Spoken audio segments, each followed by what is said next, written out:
Well, hello, everybody. Paul Lake here, and today we're going to talk about the area underneath a force versus time graph.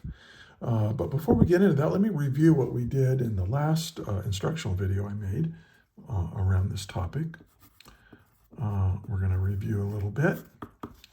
We're going to talk about we're going to review the impulse momentum theorem.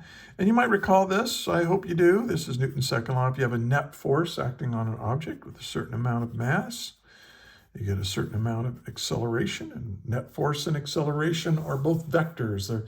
So if the force is to the right, the acceleration will be to the right. If the net force is up, the acceleration will be up. Net force and acceleration always have the same direction. You may also recall, what is acceleration? Acceleration is the rate of change of velocity. It's how much you change the velocity over a certain period of time. And so we rearranged this little expression here. We just multiply both sides by delta t to get this. Force times change in time equals a mass times a change in velocity. Okay? And now we're going to expand this out a little bit, right? What is a change in velocity? Well, that's the final velocity minus the initial velocity. Whenever you see a delta like that, that's what it means. And now I can distribute that mass into the parentheses here. Mass times the final velocity minus mass times initial velocity. And then what we did is we said, hey, mass times velocity, we're going to give that a name. We're going to call it momentum. So momentum, which we use lowercase p to represent. So we'll just say P equals mass times velocity. And lowercase p is momentum equals an object's mass times how fast it's going and in what direction. It's a vector quantity. Well, if I look at this, then I can, based on this definition, force times change in time. Well, mass times the final velocity. Mass times velocity is momentum, but this is the final velocity, so this is the final momentum minus the initial momentum. And now I'm finished. Now we're going to call this the net force times time is equal to a change in momentum. Now this is the impulse momentum theorem because we called this impulse. And this is a change in momentum. Okay, and we use this to solve problems. Impulse on your AP Physics 1 outline or equation list, they call this J. So J with a capital J with the vector head on it. I think that's what they're calling it. So anyway, this is the impulse momentum theorem. If you have force, a net force acting on an object for some period of time, multiply those together and you get the change in momentum. So that's what we dealt with last time. Now, let's work an example problem, and then we're gonna do something ridiculous with this example problem. We're gonna graph it, and that's gonna get us to today's main topic of what does the area under a force versus time graph actually represent. So let's do an example problem. Okay, suppose a net force of 4 newtons is applied to a 10 kilogram object for 4 seconds. What is the impulse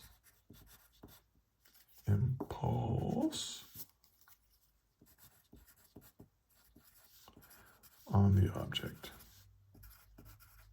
Super simple, right? I mean, based on this, so given, all right, we have the net force is equal to 4 newtons. The mass of the object is 10 kilograms, although we don't really need that for this, but, and then 4 seconds, that's a change in time. So one thing I always recommend you do is you read the problem. You don't have to write it down in your notebook unless you want to, or your notes or whatever, but read it and then express what's given in terms of the variables we use that represent the relationships between these quantities. And so there we go. Now, what do we want to find? We want the impulse. I'll just call it J, or, well, I'll just call it J. That's what we're calling it. So now let's solve it. Okay. Whew. I know, this is hard. Impulse is equal to the net force times the time interval that we're looking at. And the net force is given to be 4 newtons. And the direction of this force is positive, right? We're just going to say it's horizontal, or maybe it's I don't know. It's just in the positive direction. And the change in time is, well, let's make this, you know what? Hold on a second. Let me make this 5 seconds. I'm sorry. Let's make this 5 seconds. Just add a little time.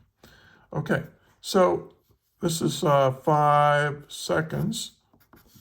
So 4 times 5 is 20. A Newton second is, and this is how much impulse I have. So this is my answer. Okay. Now, and then we could use this, once we know the impulse, we know this is the change in momentum of the object, and so I know what its mass is. So if I divide this impulse by the mass, I get the change in velocity. You know, you can use that, and that's what we did the last time. But now what we're going to do, let's graph it. Let's graph it. Now, you would never actually graph this because, well, it's kind of ridiculous, but I'm in a ridiculous mood, so let's go ahead and do it. So this is going to be the net force in newtons, and this is going to be time in seconds. Okay. Now, so this will be 1, 2, 3, 4, 5. And then for force, we went up 1, 2, 3, 4 newtons. Now, if I were to graph this, the force is not changing with time. Really, the force is a constant, isn't it? The force is a constant 4 newtons.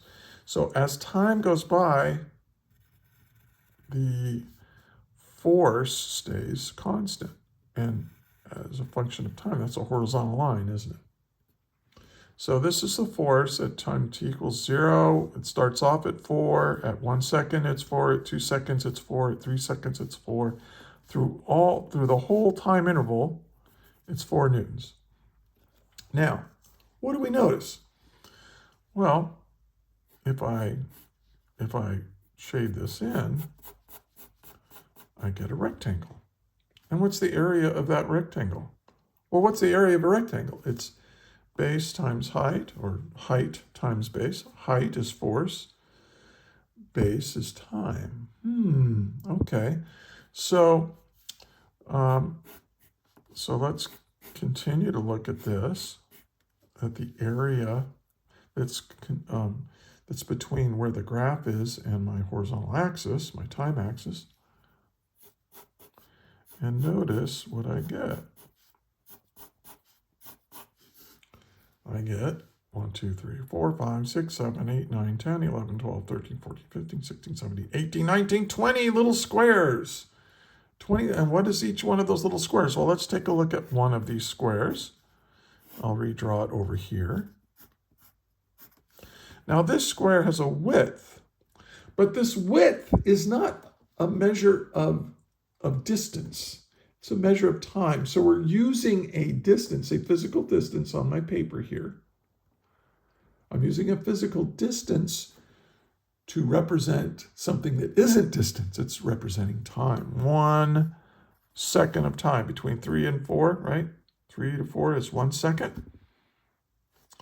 And then the height here, I'm going to use this distance of height to represent something that isn't height. It's force. How much force? 1 Newton of force. Now we do this all the time in physics and mathematics. We represent things that aren't lengths with lengths by graphing, by drawing a graph. So it shouldn't be surprising to you that the area of this little square does not represent area.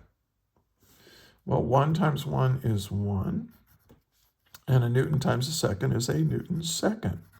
So each one of these little squares represents a unit of impulse, right? Newton seconds. This is 1 Newton second of impulse.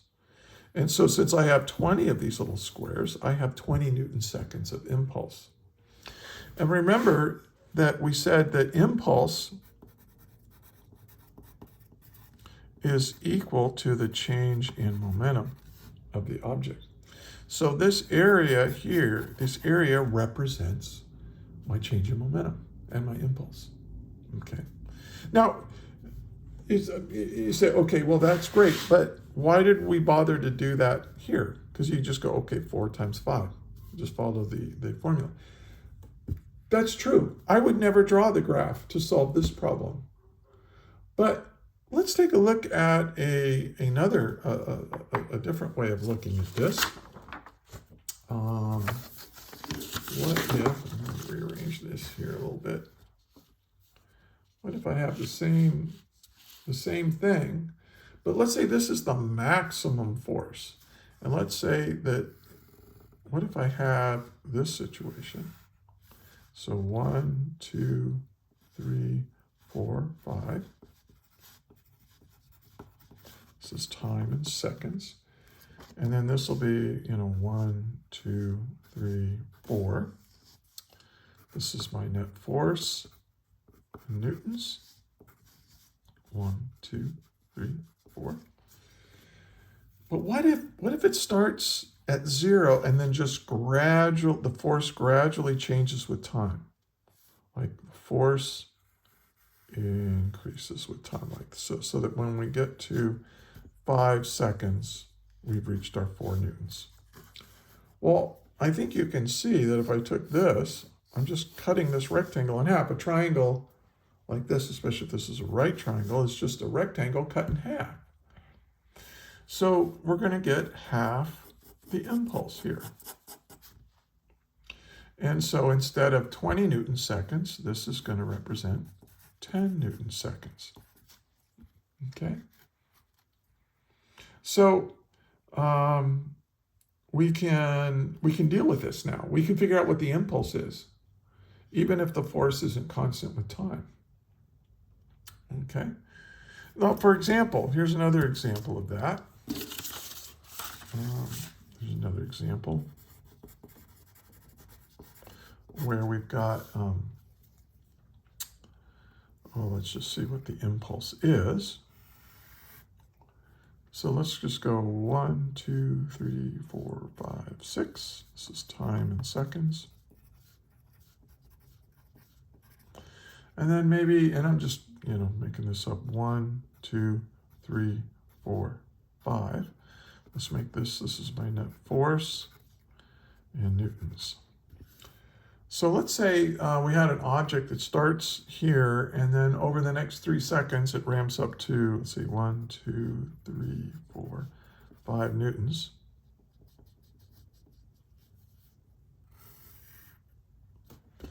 And then, so the force is 0, but it gradually increases at a steady rate. And then at 3 seconds, the force stays constant. And it stays constant, this is constant 5 newtons for 2 seconds. And then in the last seconds, it ramps back down to 0. Now this could be like an approximation. Let's say you're pushing on something, let me push on my calculator here. So if I first start pushing on it, right, there's no force yet, and then it ramps up to some maximum, then it's steady, and then I let go of it, and force ramps back down to 0. So forces are very rarely constant with time. They have to ramp up to their maximum value, then maybe they stay at their maximum value for a while, or maybe they don't, and then they ramp back down. So if we want to know how much impulse, how much have I changed the momentum of that object, it's pretty hard to do that, without drawing the graph. And so what we can do is we can do this a certain way. So maybe this is given, and then what we're trying to find is let's just find the impulse on it. Okay. Well, to solve this, I want the total area of this graph. And so now there's a couple ways of doing it. One way to do it is to take this triangle and this rectangle and then this triangle and add them together. I'll call this A1, A2, and A3. And I'll say, okay, the impulse is going to be the sum of these areas. 1 to 3 in this case. Summation notation, you've probably seen that before. This is just saying, hey, just add up these areas. Okay, well, what is the area 1 is 1/2, the height is 5 newtons, and the base is 3 seconds. And then we're going to add this area to it, because for 2 seconds, you were pushing on it with maximum 5 newtons for 2 seconds. So that's going to be, and there's no 1/2 needed, right? Because this is just a rectangle. So it's base times height, or I'll go height times base. Height is 5 newtons times the base. Well, from 3 to 5 seconds is 2 seconds, right? Because you want delta t. It's force times delta t, not t. So you wouldn't multiply it by 5 seconds. You would multiply it by 5 minus 3, or 2 seconds. And then the last little bit is just 1 second wide, and it's still 5 newtons tall. Oh, but it's a triangle, right? So we're going to cut it in half. So I'm going to say this is 1/2 the height times the base, 1 second. And now we just need to add those up, and that's my total impulse. So this is 15. 3 times 5 is 15. And 15 divided by 2 is 7.5 Newton seconds, plus 10 Newton seconds, plus, and then this will be 5 divided by 2 is 2.5. So 2.5 Newton seconds. And then we add this up here. We've got 7.5 plus 2.5 is 10, plus 10 is 20. 20 Newton seconds. Now I didn't plan on making this the same answer as before for our first example, but that's all right. It can be, whatever turns out to be. Okay.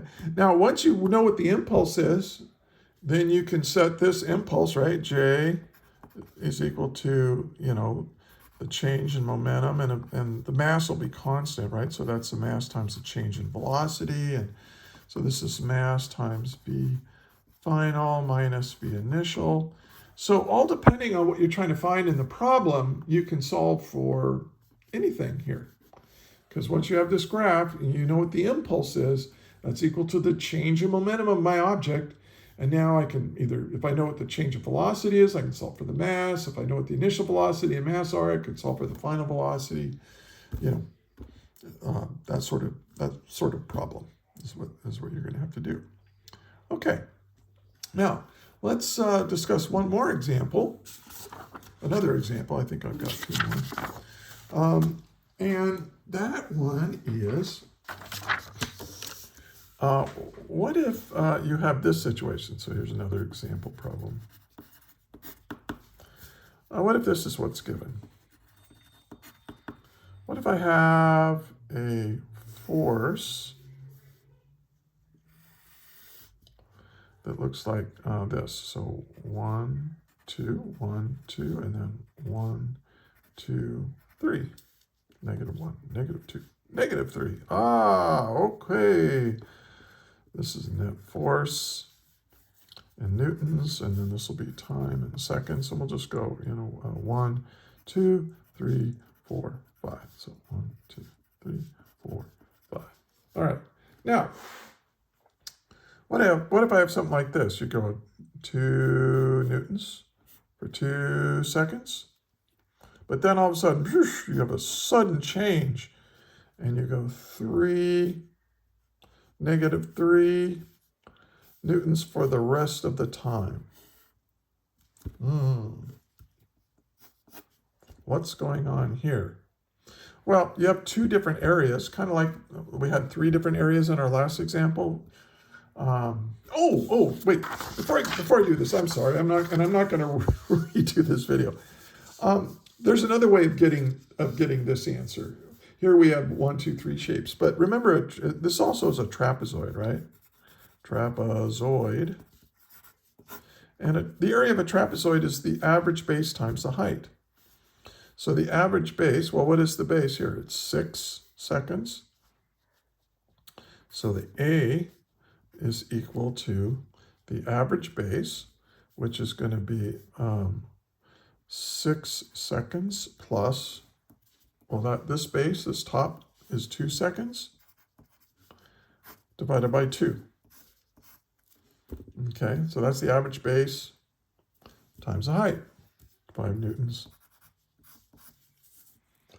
And so this will be 8 divided by 2 is 4. 4 times 5 is 20 newton seconds. So I just want to show you that you can break this up into areas, or you can make it, if it's a shape that you know the equation for the area of it, you can just use that and save a little bit of time, if you know what you're doing.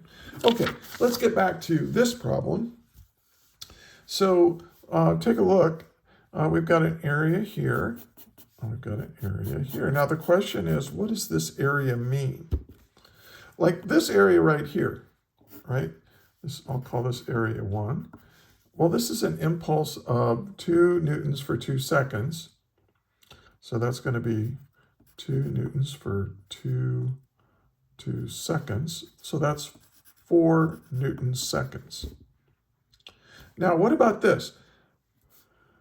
Well, a lot of times we call it the area under the curve, which is kind of bad because here we're looking at the area over the curve. It's the area between where your function is and your horizontal axis. So if your function is above the horizontal axis, you feel, you're finding this area, but if your function is below the horizontal axis, you're doing this. So now, what is this area? Well, this area 2.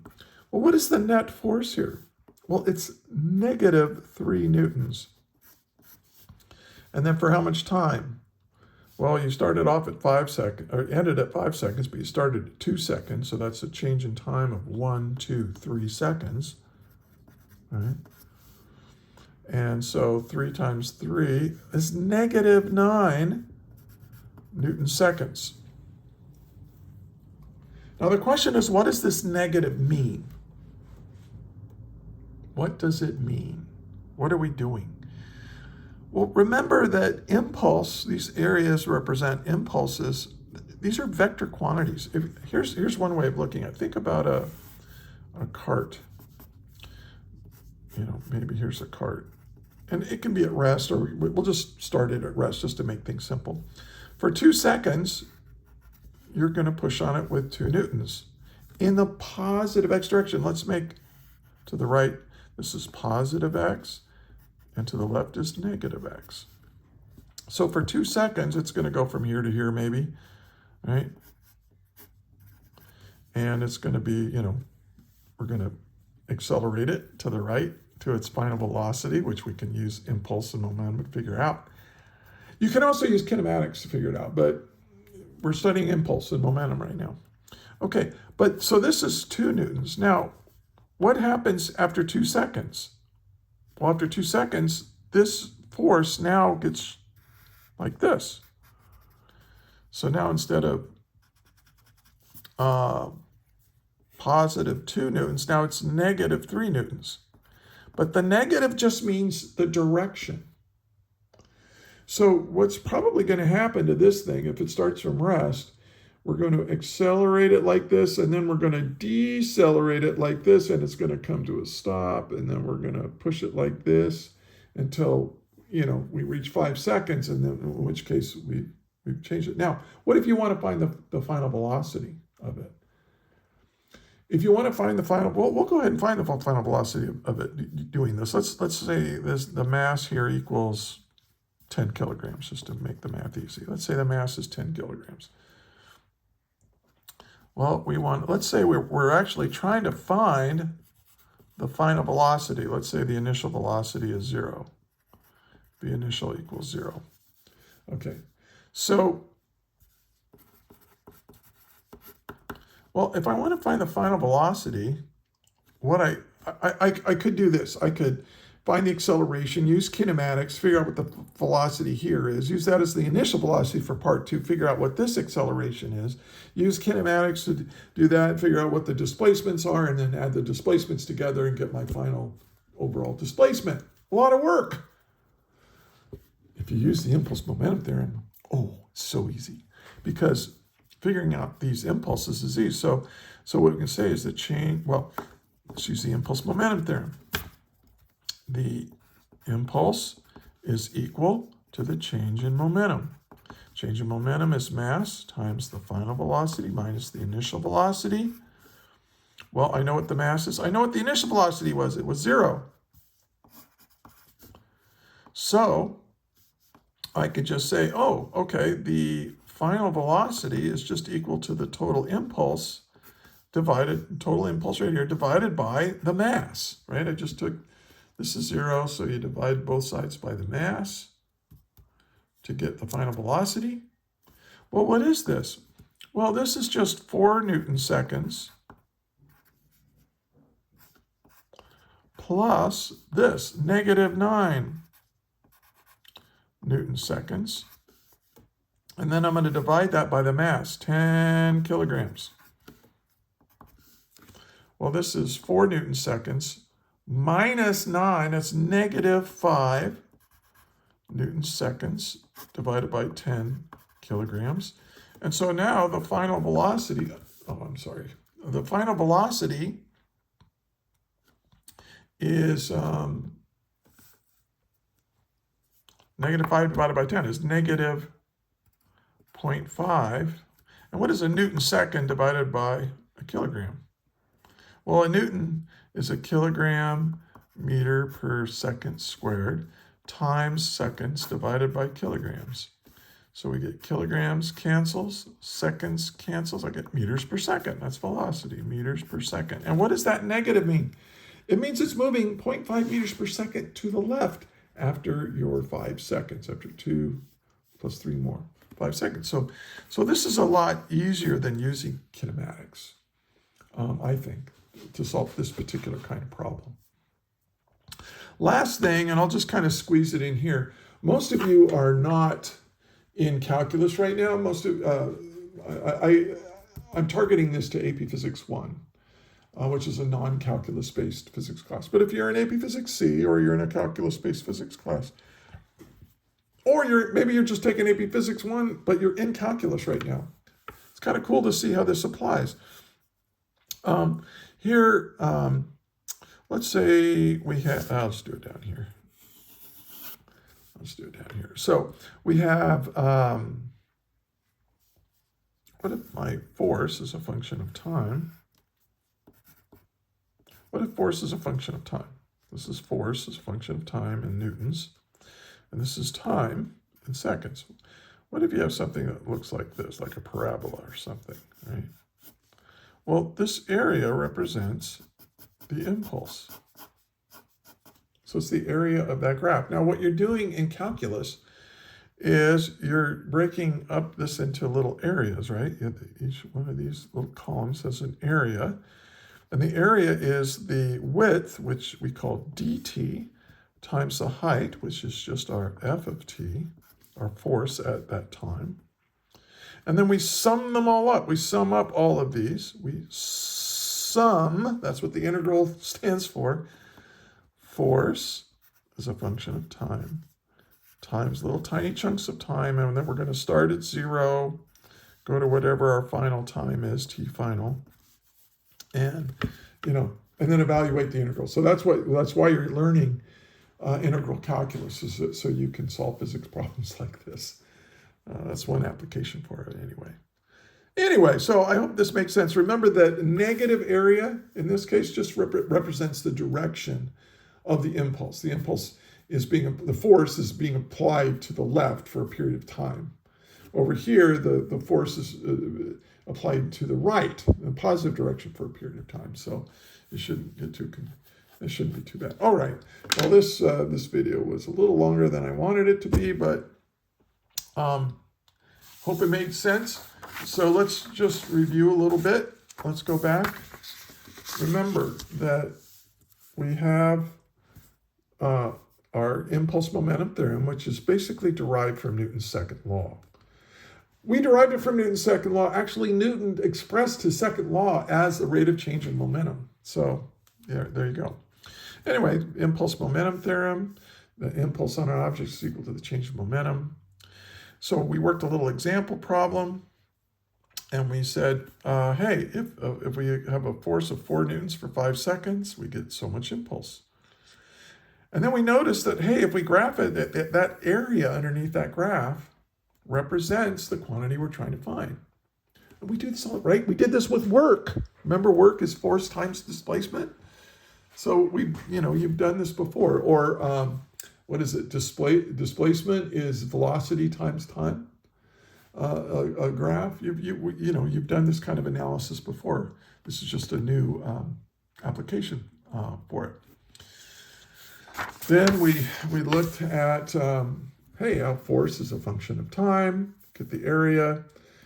Then we worked at a more difficult problem where the force varies with time in this odd way, but we just add up the areas to get the total impulse on the object.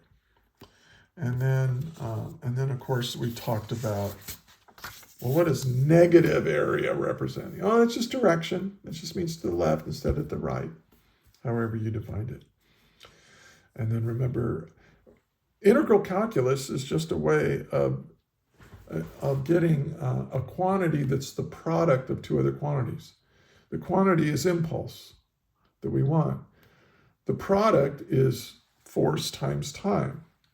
Force times time, but you sum up a virtually infinite number of areas to get our final area. That's the magic of calculus.